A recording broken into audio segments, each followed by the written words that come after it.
and he did just that. While he kept the mysteries and lore of Gravity Falls alive through various projects, the story of Dipper and Mabel ended in 2016. He stated multiple times in different interviews that he doesn't want to continue their story because it could ruin the integrity of the original show. From an artistic perspective, I respect the hell out of that decision, but as a fan, I want more. And I know I shouldn't. I think any fan of Gravity Falls can admit there's always been a small part of them that wants to see this story continued in some way. But how could you possibly make a story that would keep the mystery and lore alive of Gravity Falls while at the same time respect and maintain the character arcs and journeys of the previous show? I think I have an idea, but first I'm going to set some ground rules. 1. I'm going to be splitting this video up into sections so you can basically get an idea of what I would want out of the show. For the people who love the mystery and like little details and conspiracies, I have some of it, but I have to do some build up to get there, so just stick with me. 2. I have not read or deep dived into Gravity Falls fan fiction. The only thing I've read or am currently keeping up with is Jake Potato's series on Instagram called Come Back Home. All the ideas I'll present will either be my own or what Alex Hirsch has already described as canon or potential future stories. If I give an idea that's been written before, just know I'm not trying to steal, it's just I might be a basic who's not that original.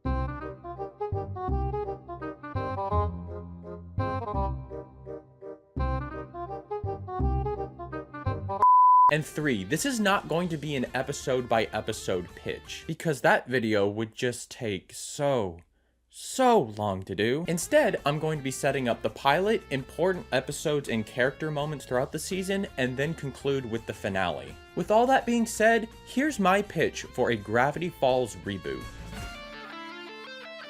I used to feel like I was playing cat and mouse with my clients, always chasing them for payments, but now I get paid without the exhaustion. It makes sense that Xero users who use the online invoice payments get paid up to twice as fast. Do yourself a favor and try Xero.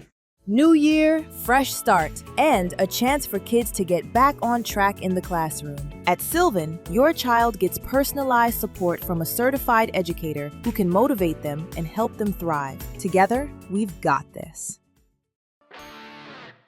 At its center, this story is about the relationship between twin siblings Dipper and Mabel Pines, and like the first series, I want this reboot to continue their journey. Their arcs in the original are about them transitioning from childhood into their teenage years. Both of them struggle with the concept of growing up, they just do it differently. I've discussed this concept ad nauseum on my channel before, so for viewers who have seen those videos, I'm sorry, I gotta do it again for the sake of this video. Dipper's main problem is that he wants to be an adult, and Mabel's main problem is that she doesn't want to grow up. By the end of the show, they both learn to embrace their childhood while they still have it and decide to face the future together. It's a big transitional moment in anyone's life, but I think the next big phase of adolescence is leaving your teenage years and going into your college years. When you're there, almost every decision you make is on you, and it's a time where the safety nets and people you once held close start to drift away. So for characters that ended the show with the promise to stick together through their adolescence, what would that look like when they reach the end of it? At the start of the series, I would have it take place 1 week after the twins' high school graduation. This time, instead of Dipper, Mabel narrates a montage of their time there,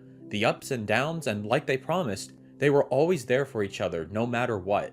Then came time for college applications. The twins planned for their city's community college, and for as long as Dipper can remember, he has wanted to learn film and become a TV host as a paranormal investigator. Mabel, on the other hand, is still a little unsure as to what she wants out of life. Maybe a career in fashion design or teaching? Who knows? For now, they can at least be okay knowing they're in this together. Things change though when Dipper gets an offer from the best film school in the country. He could get a head start on his dream of getting his TV show made. When Mabel finds out, she's super excited for him and says she wants him to go. But Dipper puts his foot down. He'll go to the community college with her for the first couple of years. After all, they're in this together. They both want this, right?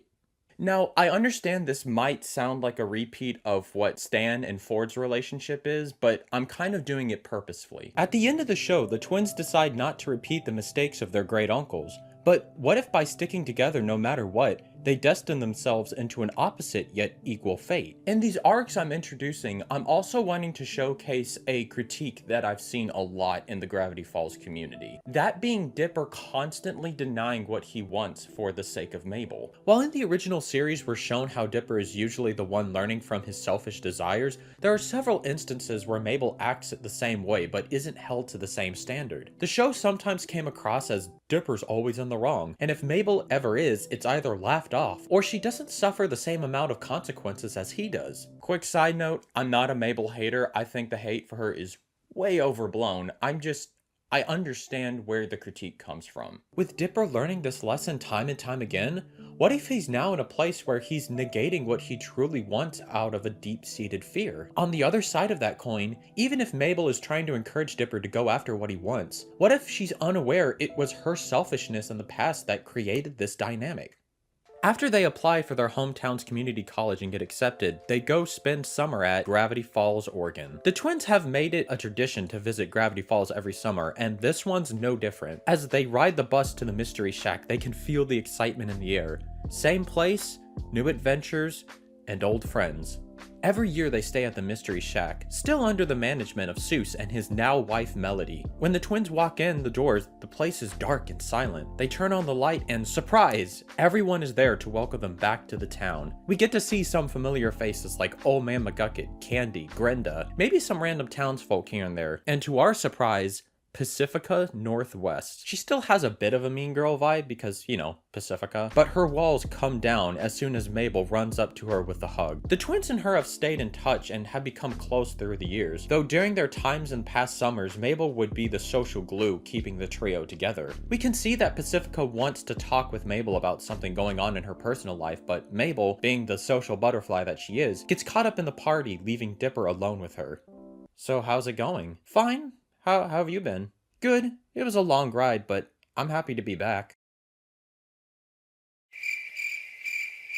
Oh yeah, I'm coming out the gate swinging with this one. I want there to be some kind of will they won't they relationship in the show, and who better to utilize than Dipsifica? I made a whole video on my channel about why they're perfect together. You should go check that out after this video. But if you want the Spark Notes version, the reason they work so well together is that they complete each other. Both Dipper and Pacifica have the same flaw of being insecure about who they truly are. In the original series, Dipper hates who he is because of his age, while Pacifica wants to be herself, but is restricted due to her parents and social status. It's through their connection they're able to be comfortable in their own skin and aren't afraid to be honest with each other. In this reboot, we could establish how there was always some kind of unspoken attraction they've had for each other, but have tried to deny. Look, I know this is probably the most fanfiction-y thing I could want, but I was denied Zatara, and I will have Dipsipica if it's the last thing I do. Back at the party, they begin to talk, and their initial awkwardness begins to disappear. They have playful banter until Pacifica is about to bring up something going on in her life that she wants to talk about. When Dipper asks what's wrong, we see a certain red-haired family enter the shack. Manly Dan,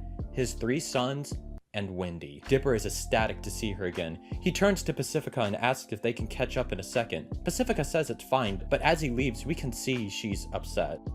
As Wendy stands there, Dipper sneaks from behind, about to scare her until she notices. She grabs him by the arm and pins him to the ground. "Do you yield, Pines?" "I yield! I yield!"